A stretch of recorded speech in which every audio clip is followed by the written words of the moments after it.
بسم اللہ الرحمن الرحیم۔ السلام علیکم ورحمۃ اللہ وبرکاتہ۔ امید ہے آپ سب خیر و عافیت سے ہوں گے۔ آج میں آپ تمام لوگوں کو روزے کے چند آداب بتانے جا رہا ہوں۔ امید ہے آپ لوگ غور سے سماعت فرمائیں گے۔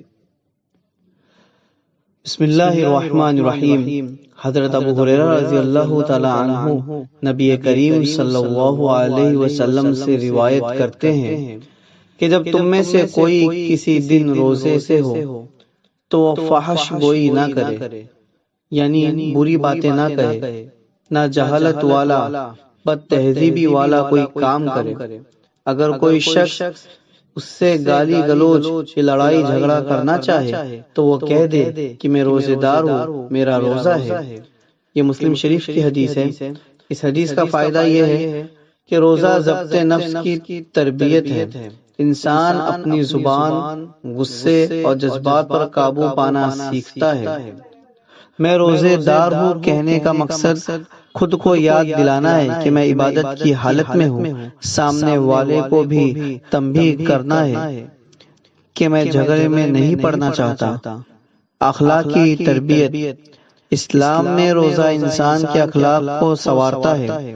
اگر روزے کے باوجود بد زبانی اور لڑائی ہو تو مقصد فوت ہو جاتا ہے۔ اس حدیث سے معلوم ہوا کہ روزہ صرف جسمانی عبادت نہیں بلکہ اخلاقی اور روحانی اصلاح کا ذریعہ ہے۔ روزے کی حالت میں جھوٹ اور دغا بازی کی مذمت۔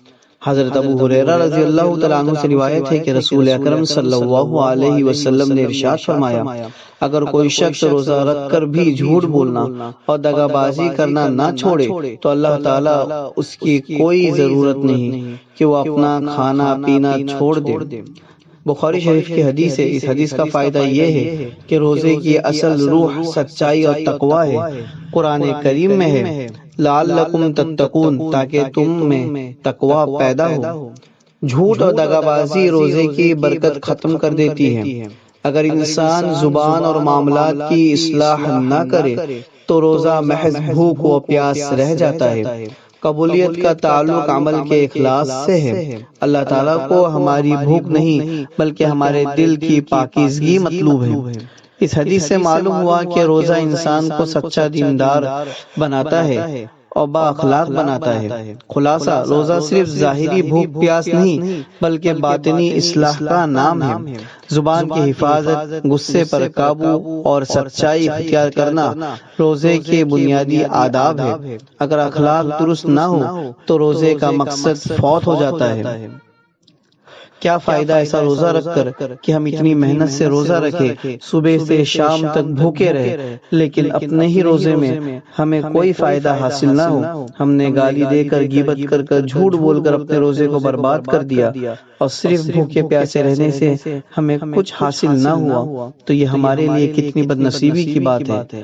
اللہ تعالیٰ سے دعا ہے کہ اللہ تعالیٰ ہم تمام کو رمضان المبارک کے پورے روزے رکھنے کی توفیق عطا فرمائے اور صحیح طرح روزے رکھنے کی توفیق عطا فرمائے، اور ہمارے روزوں کو، جو بھی ہمارے ٹوٹے پھوٹے روزے ہیں، اللہ تعالیٰ اسے اپنے بارگاہ میں قبول فرمائے اور ہم پر احسان عظیم فرمائے۔ آمین یا رب العالمین۔ السلام علیکم ورحمۃ اللہ وبرکاتہ۔